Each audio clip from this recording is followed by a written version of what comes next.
this is coming from everywhere all of a sudden, and we're going to unpack what we know at this hour. But we do know that over the last 24 hours, Twitter specifically has banned a number of different conservative accounts, not just the president.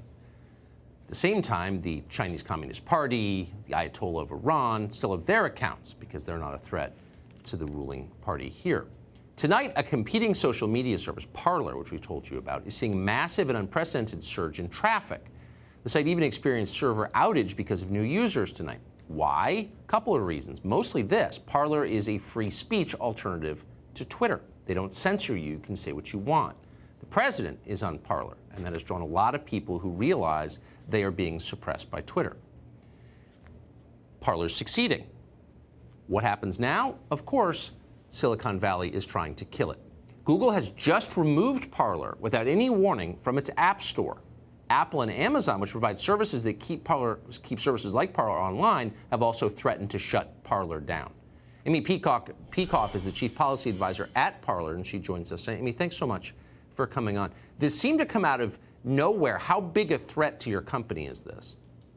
I mean, this is very huge because Apple in particular carries our app on the App Store, and as far as I know, technically there's no other way to deliver it. So if they choose to withdraw their services and hosting us on their store, we're toast there. And you know, most people like our app. Our app is a very nicely functioning piece of software.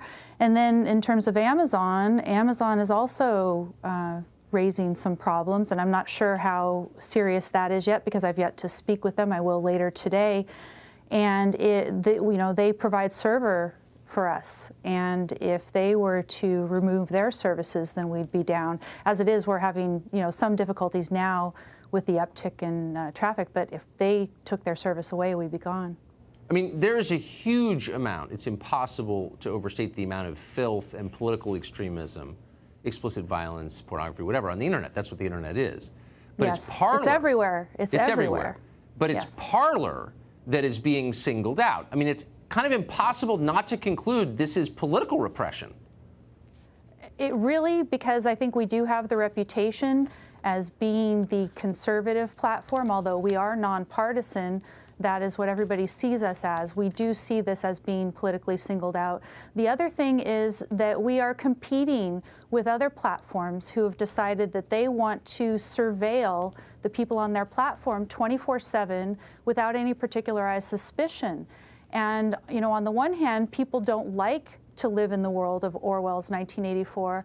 And then on the other hand, a lot of people seem to want to pressure social media to do more to moderate, as they call it, content on their platforms. But that would require 24-hour surveillance. And we don't think that that is consistent with the principles of America. So just to be clear for our viewers who aren't familiar with your company and your app, sure.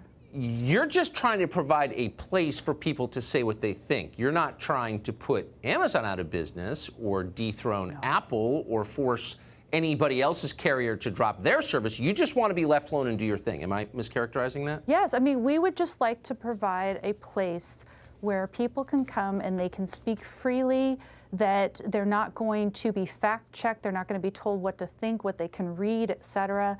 And also, we do not data pillage. We don't data mine them. We don't turn them into commodities and try to monetize them. And so we would just like to provide that service. And of course, like everybody else, we were horrified by a lot of the incitement that was going on this week, and we are doing everything that we can within our principles to, deal appropriately with that content. And we work with law enforcement as well. But that content has been everywhere this week. This has been a very unusual week, and to be singled out, we think, is quite unfair. Well, I mean, it's political repression, period. Now, Definitely. Google, when we asked why they did this, and they sent a relatively long statement, we're just going to read a snippet of it to you on the air.